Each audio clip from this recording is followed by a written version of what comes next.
Welcome back to another episode of Stand on Guard. I really am angry this morning. I'm very angry, and I'm going to tell you in a moment what I'm angry about. So we are in a very precarious position in this country. We need political change, but we also need the resolve to resist.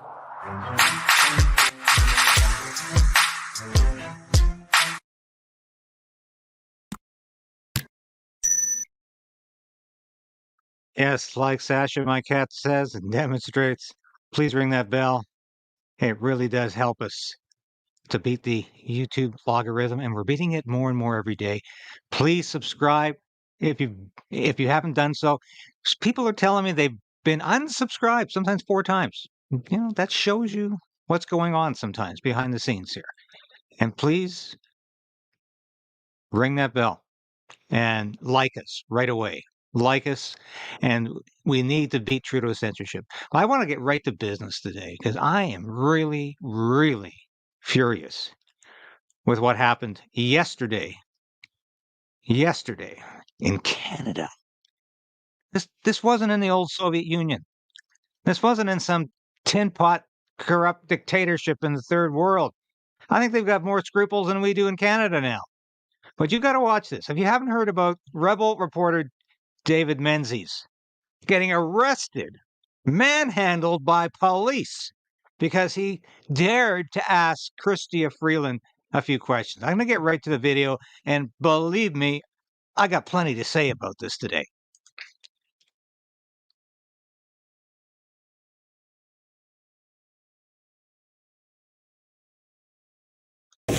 Arrest for assault. Why are you pushing me? You're under arrest for assault. You're under arrest for assault. Police, you're under arrest for assault. How am I under arrest? You bumped into.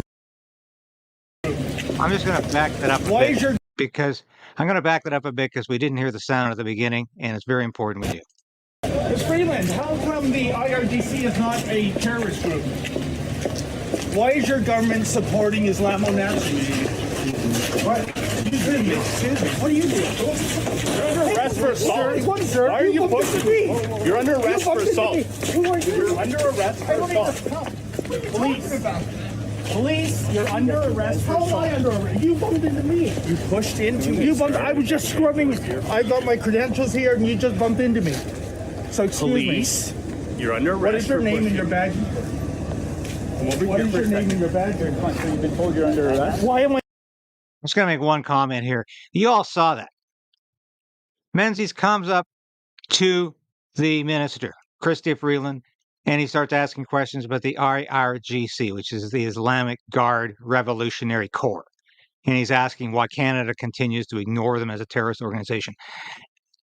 It's the cop that slams into Menzies.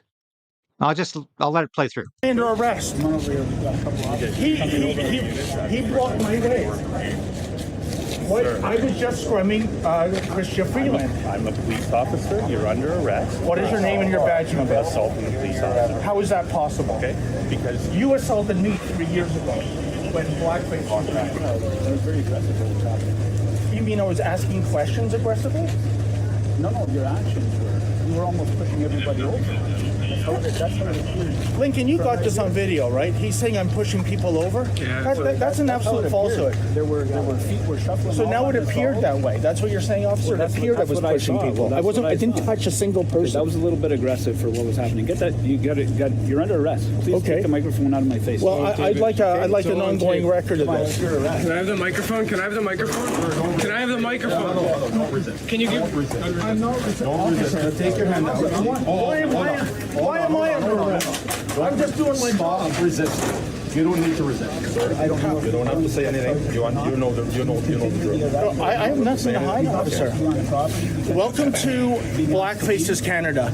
This is what they do to journalists. I was merely scrumming Minister Freeland, and a RCMP officer blocked me, and evidently this is now a trumped-up charge of assault, folks. I didn't come here to cause any trouble. I came here to do my job, and now I'm handcuffed. This is your Canada now, folks. You know, This is the Gestapo taking blackface's orders. Outrageous. And meanwhile, the Islamic Revolutionary Guard Corps is not a terrorist organization. Is not a terrorist organization.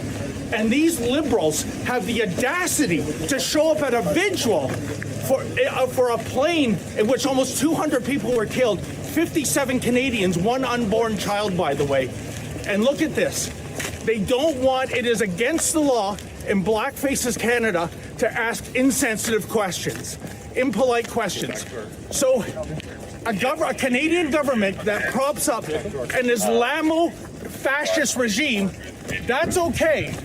But if you ask questions about that, that's not okay. This is an absolute outrage.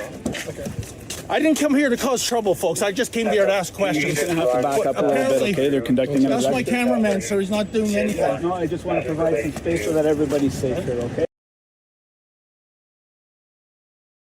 It's an outrage. And this is Blackface's Canada. I've known Dave Menzies for over 10 years. We worked together at Sun News when that organization was broadcasting out of Toronto. It was a short-lived organization that was trying to do what Fox News was doing at that time, which was to try to get conservative news on the air. Dave always had ingenious ways of getting messages out, of getting ideas out there, of reporting the news. He is a bit of a comic. He's not a criminal, and he should not have been arrested. This is absolutely ridiculous. We got Cue Ball here, the RCMP cop, basically slamming in to Dave Menzies. So it looks like Menzies is the one committing assault. And that's assault because he brushes into the precious minister. This is such an outrage. I am just so, this is the face. This is the face of Trudeau's police state. Now, Menzies has been released. Yes, because we still have things called lawyers in courts and judges in this country. For now, we still have that. And these idiot cops knew that charge wasn't going to stick, an assault charge, especially since the world has seen it now. This is getting comment from media around the world, from podcasters like me around the world. Everybody's playing this. This is getting huge play on X right now. It's where I saw it last night and this morning. And believe me, people are furious that Trudeau thinks he can get away with this. Trudeau thinks he can just arbitrarily arrest people. The cops, especially the RCMP, are in Trudeau's pocket.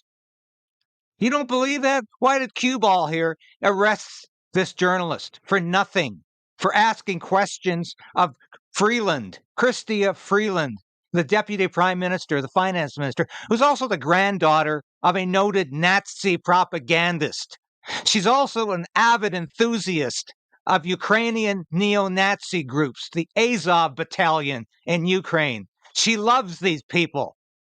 She started her career writing about Nazi battalions that served with the Waffen-SS. Remember, it was the Trudeau government that invited a former Waffen-SS Nazi soldier to the House of Commons to attend a speech from Volodymyr Zelensky, the Ukrainian president.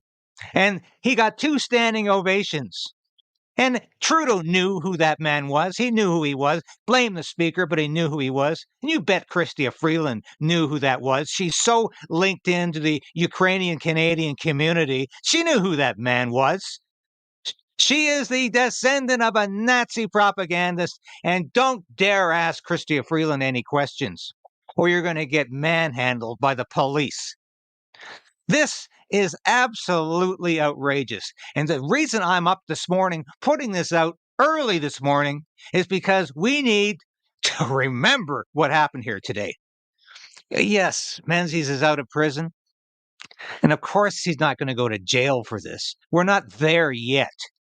But where are we? We're at a point where the optics are important. This is all about intimidation.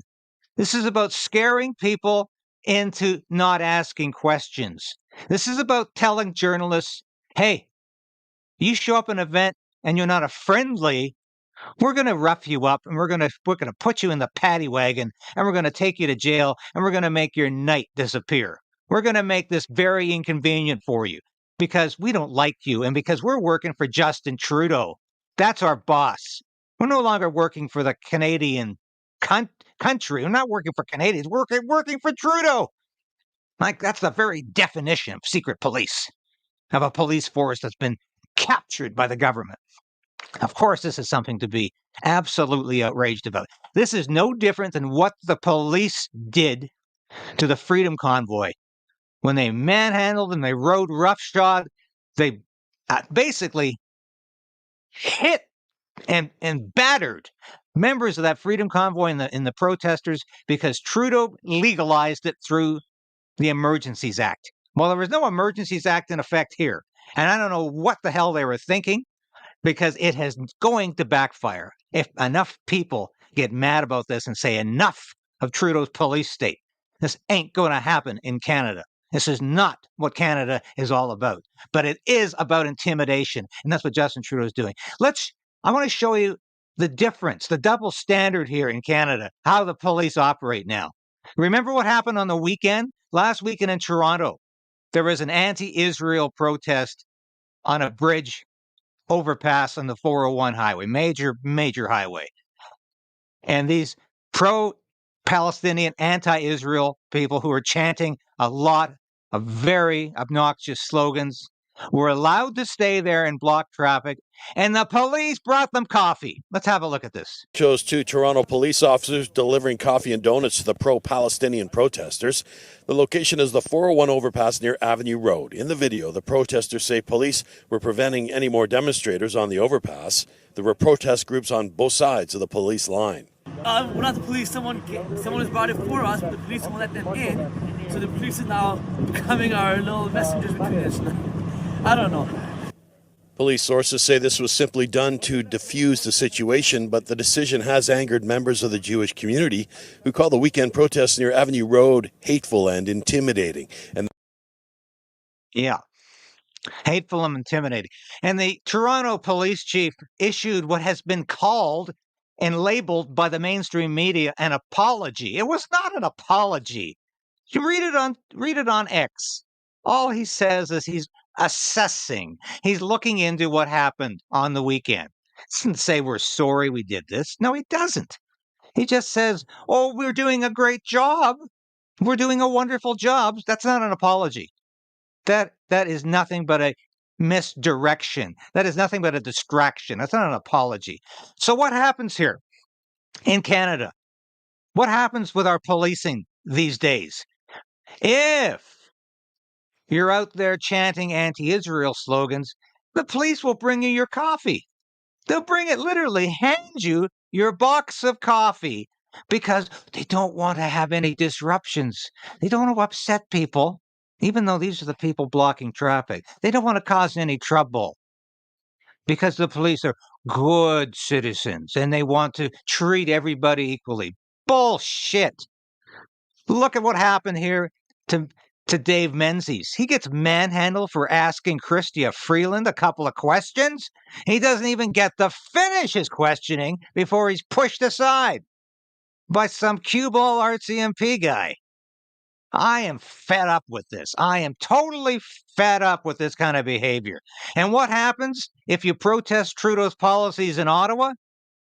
Well, you get the Emergencies Act on your head, and you get cops coming down at you, making sure you know what the definition of roughshod and manhandle means, because that's what they did to the Freedom Convoy protesters. They crushed that with the police boot and didn't bring them coffee, did they? There was no coffee for the Freedom Convoy people, even though they bent over backwards to be peaceful, to tell everybody to act peaceably and peacefully, to tell everybody not to interrupt or to bother the residents of Ottawa.